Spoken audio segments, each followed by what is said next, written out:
चीन ने वीरान रेगिस्तान में उतार दिए लाखों खरगोश। दोस्तों, जरा कल्पना कीजिए एक ऐसे सूखे बेजान इलाके की जहां चारों ओर सिर्फ रेत हो और जीवन का नामो निशान तक न दिखे। ऐसी जगह जहां इंसानों की तो बात ही छोड़िए, पक्षी भी उड़कर जाने से बचते हों। अब सोचिए, अगर किसी देश की सरकार अचानक यह तय कर ले कि उसी रेगिस्तान में हजारों नहीं, बल्कि लाखों खरगोश छोड़ दिए जाएं। सुनने में यह फैसला अजीब ही नहीं, बल्कि पूरी तरह पागलपन जैसा लगता है।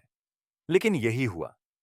चीन ने अपने सबसे खतरनाक रेगिस्तानी इलाकों में से एक में लाखों खरगोशों को उतार दिया।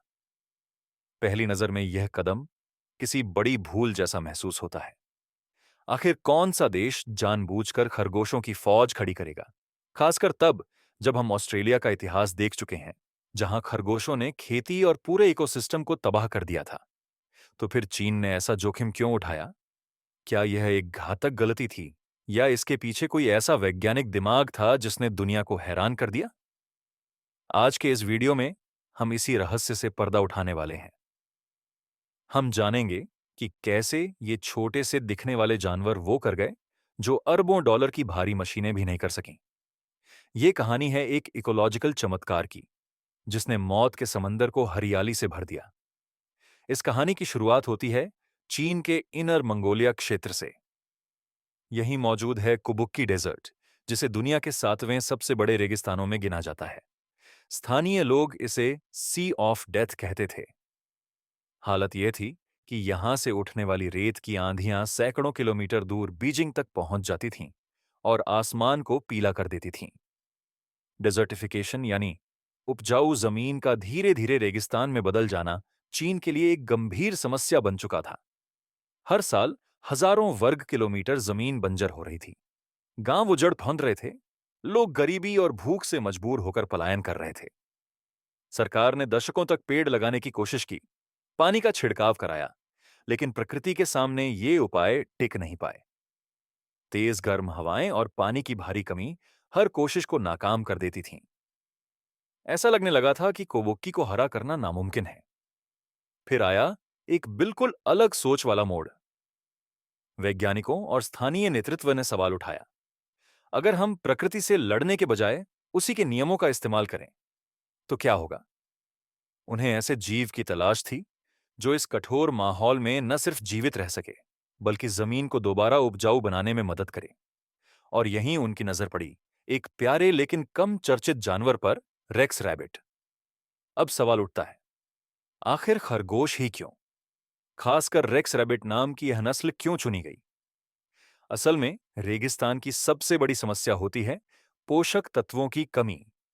रेत में न नाइट्रोजन होती है, न फास्फोरस और न ही नमी। बिना खाद और पानी के वहां लगाए गए पेड़ कुछ ही समय में मर जाते हैं। वैज्ञानिकों ने पाया कि रेक्स रैबिट्स चलते फिरते फर्टिलाइजर की तरह काम करते हैं। उनकी बीट में वही तत्व होते हैं जिनकी बंजर जमीन को सबसे ज्यादा जरूरत होती है। लेकिन कहानी यहीं खत्म नहीं होती। अगर इन खरगोशों को यूं ही खुला छोड़ दिया जाता तो ऑस्ट्रेलिया जैसी तबाही तय थी। वे सारी घास चटकर जाते और पौधों को जड़ से उखाड़ देते। इसी वजह से चीन ने वही गलती दोहराने के बजाय एक बिल्कुल अलग रणनीति अपनाई। उन्होंने सूखे में पनप सकने वाले विलो ट्रीज और रैबिट फार्मिंग का एक नियंत्रित सिस्टम तैयार किया। खरगोशों को खुले जंगल में छोड़ने के बजाय बाड़ों और सीमित इलाकों में पाला गया।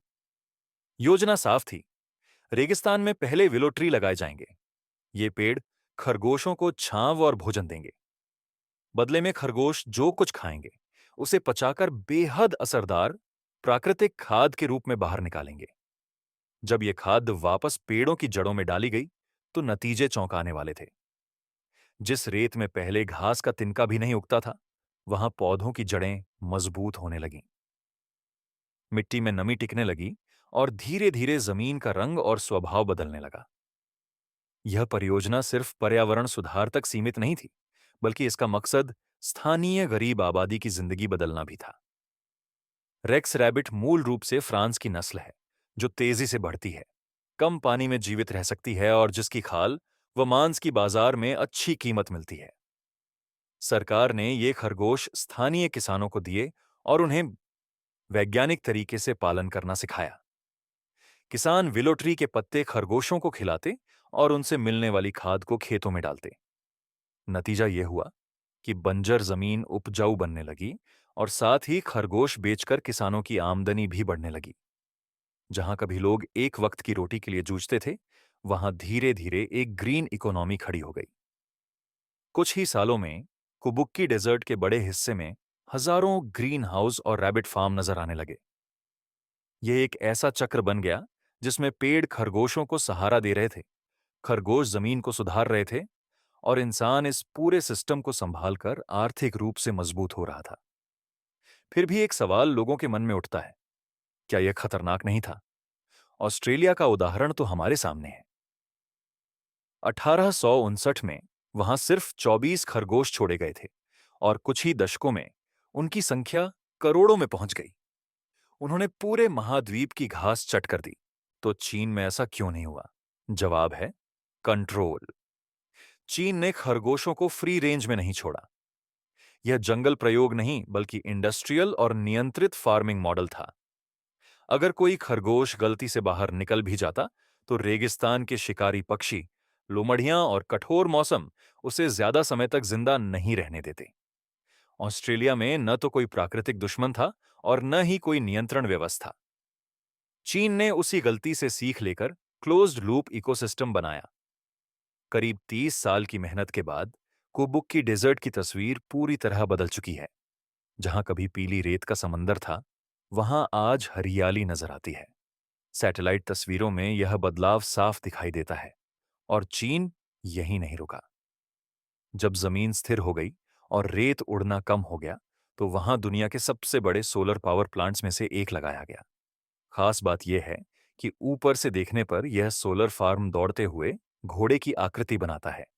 यह पूरा सिस्टम आपस में जुड़ा हुआ है। खरगोशों ने मिट्टी बनाई, मिट्टी ने पौधों को थामा, पौधों ने धूल को रोका। धूल कम हुई तो सोलर पैनल्स की एफिशिएंसी बढ़ी। उन्हीं पैनल्स की छांव में अब किसान और भी ज्यादा सब्जियां और औषधीय पौधे उगा रहे हैं।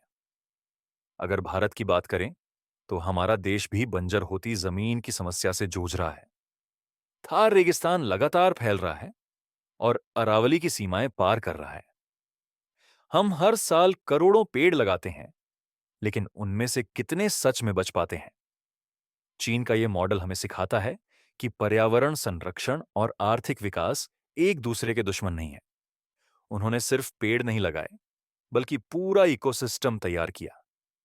सोचिए, अगर राजस्थान जैसे इलाकों में नियंत्रित पशुपालन और सूखा रोधी पौधों का ऐसा ही मॉडल अपनाया जाए, तो क्या बदलाव आ सकता है? इससे न सिर्फ रेगिस्तान के फैलाव को रोका जा सकता है, बल्कि स्थानीय लोगों की आय भी कई गुना बढ़ सकती है। हालांकि यह प्रयोग विवादों से पूरी तरह मुक्त नहीं है। कुछ पर्यावरण विशेषज्ञ मानते हैं कि रेगिस्तान का भी अपना प्राकृतिक इकोसिस्टम होता है और उसे जबरदस्ती बदलना या बाहरी प्रजातियां लाना भविष्य में जोखिम भरा हो सकता है। जैव विविधता पर इसके असर को लेकर भी सवाल उठते हैं। चीन का दावा है कि उन्होंने स्थानीय प्रजातियों का ध्यान रखा और इस मॉडल की सराहना संयुक्त राष्ट्र तक ने की। यूएन ने कुबुक्की प्रोजेक्ट को दुनिया के लिए एक उदाहरण बताया कि कैसे रेगिस्तान में दोबारा जीवन लौटाया जा सकता है। दोस्तों, यह कहानी हमें यही सिखाती है कि सही विज्ञान और मजबूत इरादों के साथ पुरानी गलतियों को सुधारा जा सकता है। लाखों खरगोशों को रेगिस्तान में उतारना एक बड़ा जुआ था, लेकिन यह वही जुआ साबित हुआ जिसने पूरी बाजी पलट दी।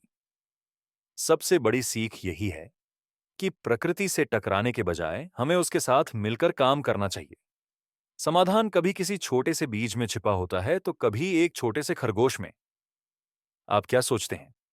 क्या भारत को भी राजस्थान में ऐसा कोई प्रयोग करना चाहिए या फिर प्रकृति को उसके हाल पर छोड़ देना बेहतर है?